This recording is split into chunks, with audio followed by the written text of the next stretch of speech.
Okay, my friends, here it is. The video that is going to explain everything you need to know in order to grow massive, huge cloves of garlic, heads of garlic that are pungent with sulfuric compounds that make the eyes water in the middle of winter. So, I'm going to say some things about it here, and then I'm going to take you out and show you a full year of the growing cycle, including how to plant it, how to amend the soil, how to when to harvest, when is the best time to harvest, that's important, and then how to dry it and cure it. So let us get into it. Garlic is the king of all the plants, in my opinion. It is what I eat with almost every meal, and I cook from scratch every day, and so I love garlic. And so, to me, it is so important to grow the good, pungent stuff, as our ancestors have been doing for 6,000 years at least. Records go back dating 6,000 years of people cultivating garlic, because it is that powerful, both to the senses and to the body. Garlic is a powerhouse of vitamins, minerals, phytonutrients, the real tiny little things you can't get in other places, but also in the life force. It is very good. You should eat it all the time. Okay, so to get these massive cloves, here's what you do.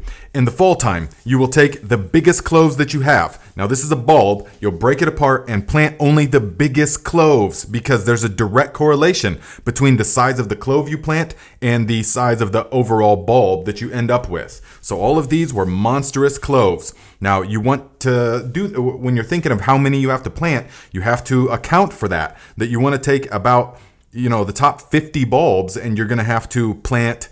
You use that for plant. So you want to plant about 200 bulbs, give or take. 220, something like that is good. So that you got plenty to plant and plenty to eat. And then you're going to break it apart, put it into the soil, as I'll show you in a moment. And then you're going to cover it with the straw. You can cover it with about 4, 5, 6 inches of straw. And that is going to mat down, and it's going to overwinter. And garlic can take super deep freeze. It can be negative 30 degrees. It doesn't matter. Garlic doesn't flinch. And it's going to sit there in its cold little home all winter long. And then in the very early spring, it's going to explode with new growth. It's one of the first things that come up in the garden is the garlic. And then right about now, as I'll show you exactly how to tell, this is important, how to tell when to harvest. You will harvest it, and then you will dry it exactly as I show here. And this stuff, guys, I do not clean it. I don't cut these things off. I don't rinse it off. I don't do nothing. You'll see.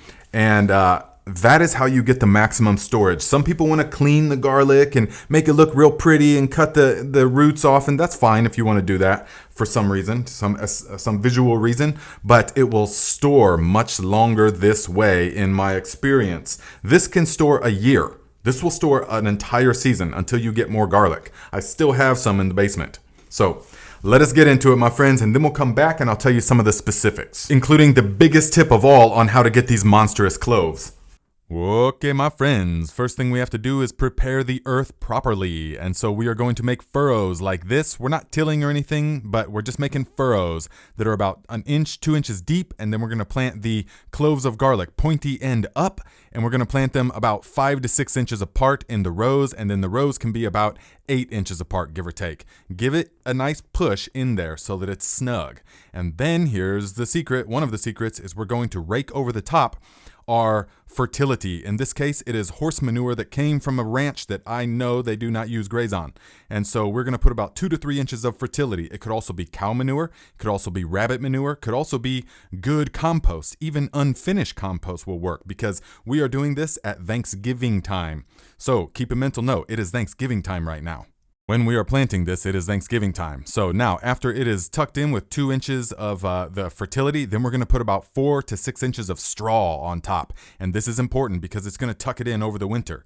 Then, about the end of June, beginning of July, you're going to see your hardneck garlic is going to put out scapes. And see here, you want to plant a small portion of it off to the side. And you leave these scapes of this one. And once the scapes become erect like this, that's when it's time to harvest. Because otherwise the scapes are all spindly and stuff, but then they'll hit a point where they're erect. And once they hit that point, it is time to harvest the garlic.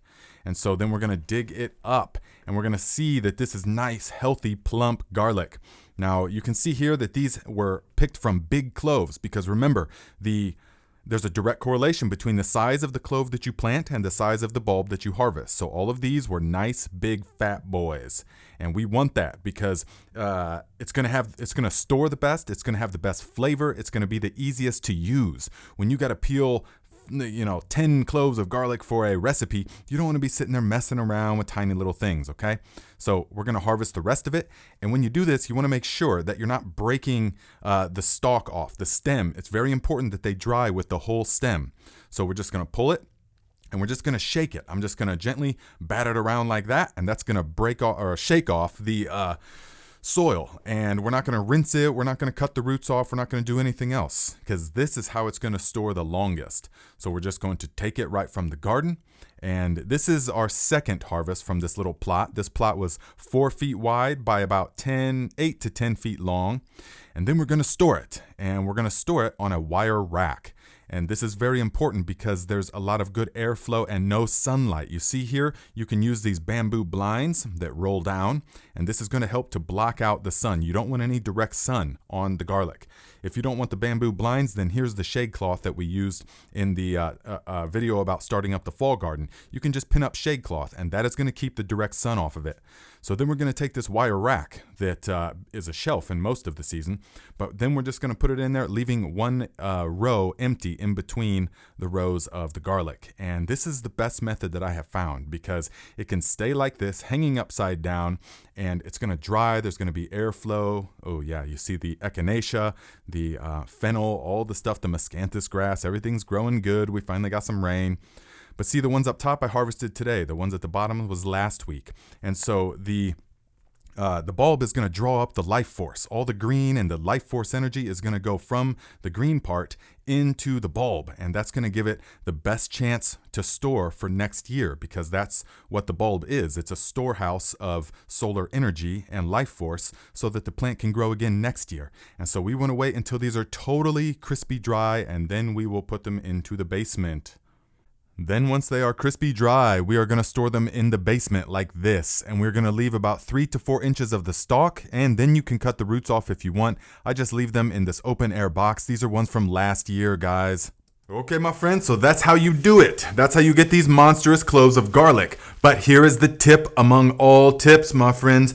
After you pull the garlic out, see, it is the first week of July here in zone 5B, 6A, northern Indiana.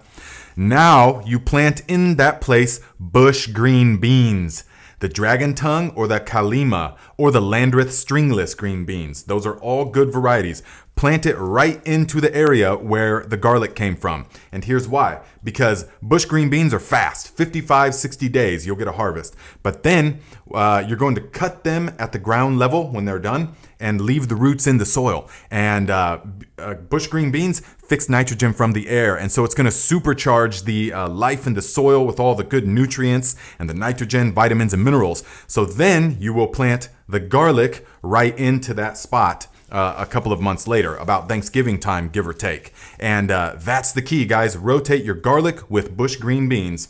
So if you feel like you gained something from the video, give it a thumbs up. Also share the video with anyone that needs this knowledge. Leave your experiences, your thoughts in the comments, all of that. I will see you every Saturday at 12 noon Eastern time. Right here we have a live Q&A, and this Saturday I'm probably going to be coming to you live from Aqualand in Chicago at the Content Creator Roundup. Also, guys, I want to see your garlic harvest. So on Instagram, mention me, say @GardenLikeAViking, use the hashtag GardenLikeAViking, and show me your garlic harvest.